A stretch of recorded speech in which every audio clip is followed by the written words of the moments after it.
Hi friends, welcome to the GRB chef. ఈరోజు అయితే చాలా మంచి స్వీట్తో అయితే నేను మేము ముందుకు వచ్చేసానండి. ఆ స్వీట్ ఏంటి అనుకుంటున్నారు కదా, స్వీట్ చెకోడాలండి. జస్ట్ నోట్లో ఇలా పెట్టుకుంటే చాలు కరిగిపోతుంది. చూడండి, నేను చూపిస్తున్నాను ఎంత పర్ఫెక్ట్గా వచ్చాయో.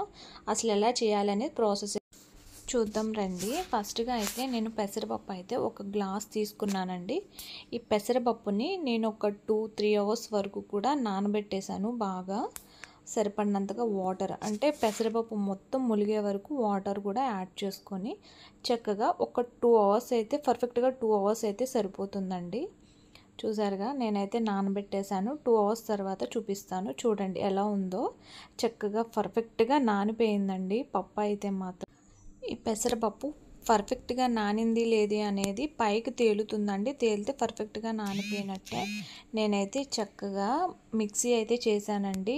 ఈ విధంగా అసలు వాటర్ అనేది యాడ్ చేయకుండా మిక్సీ చేసి పక్కన పెట్టాను. బట్ అందులో ఏమీ వేయలేదండి, అసలు షుగర్ కానీ సాల్ట్ ఏమీ. ఇది నేను డీమార్ట్లో తీసుకున్న కవర్ అండి. నార్మల్గా ఇంట్లో పప్పులు అవి తీసుకుంటాం కదా, ఆ కవర్ కూడా తీసుకున్నాను. ఎందుకు చెప్తాను.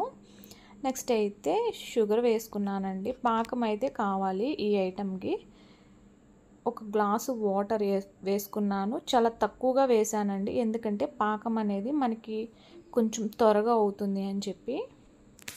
చూడండి, సిరప్ అయితే చాలా చక్కగా రెడీ అయిపోయిందండి. చూసారా, నేను చూపిస్తున్నాను. తక్కువ వాటర్ వేయడం వల్ల చాలా పర్ఫెక్ట్గా అయితే వచ్చింది. నెక్స్ట్ ప్యాన్ పెట్టేశానండి. మళ్ళీ మనకి సరిపడినంతగా ఆయిల్ కూడా వేసుకుందాము. ఆయిల్ కూడా చాలా తక్కువగానే పడుతుందండి, కానీ అవి వేగాలి కదా, అందుకని కొంచెం ఎక్కువగా వేసాను. నెక్స్ట్ అయితే ఆయిల్ అయితే అలానే ఉంటుంది. ఇది మరిగే వరకు వెయిట్ చేద్దాము. చూడండి, ఆయిల్ అయితే మరిగిపోయింది. ఆ కవర్ ఉంది కదండి, ఆ కవర్లో ఆ పిండి అంతా కూడా నేను ట్రాన్స్ఫర్ చేసి కట్ చేసి ఈ విధంగా అయితే వేసానండి. చూడండి, చాలా చిన్నగా అయితే వేసానండి, ఎందుకంటే పిల్లలు తినడానికి చాలా బాగుంటుంది. బట్ పాకం కూడా చక్కగా లోనకి అయితే వెళ్తుందండి, అందుకని చెప్పి నేనైతే చిన్నగా అయితే వేసాను. మీకు ఏ షేప్ కావాలంటే ఆ షేప్ అయితే వేసుకోవచ్చు, ప్రాబ్లం ఏం లేదు. మనకి టేస్ట్ కావాలి కానీ షేప్తో పని ఏం లేదు కాబట్టి నేనైతే మొత్తం చిన్నగా చెకోడీలాగా అయితే వేసేస్తానండి. చూడండి, మొత్తం ప్యాన్ అంతా కూడా ఫుల్గా వేసేస్తాను నేను. సిమ్లో పెట్టుకొని వేసుకోండి. పెద్దగా హైలో పెట్టేసి వేస్తే మొత్తం బయట మాత్రమే వేగుతాయండి, లోనంతా పిండిగా ఉంటుంది.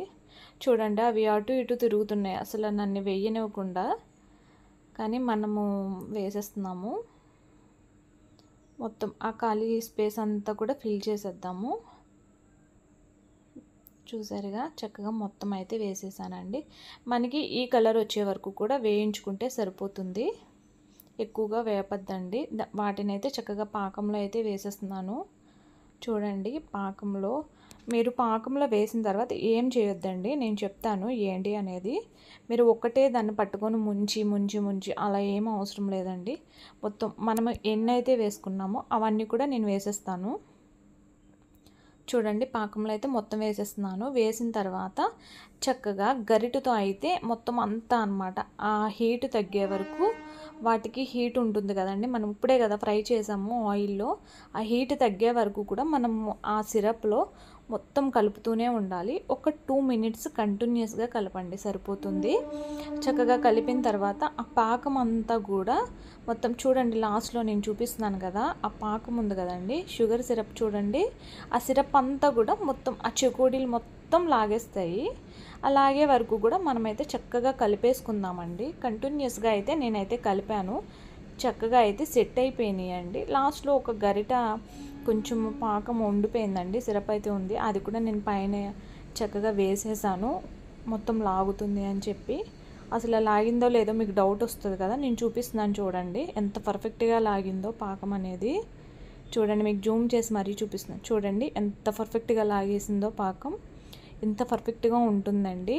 పిల్లలు అయితే చాలా ఇష్టంగా తింటారు, నోట్లో పెట్టుకుంటే కరిగిపోతుంది అనుకోండి. ఖచ్చితంగా మీరు కూడా ట్రై చేయండి. ఎలా వచ్చింది ఏంటనేది కామెంట్ సెక్షన్లో కామెంట్ చేయండి. ఛానల్ అయితే సబ్స్క్రైబ్ చేసుకోండి.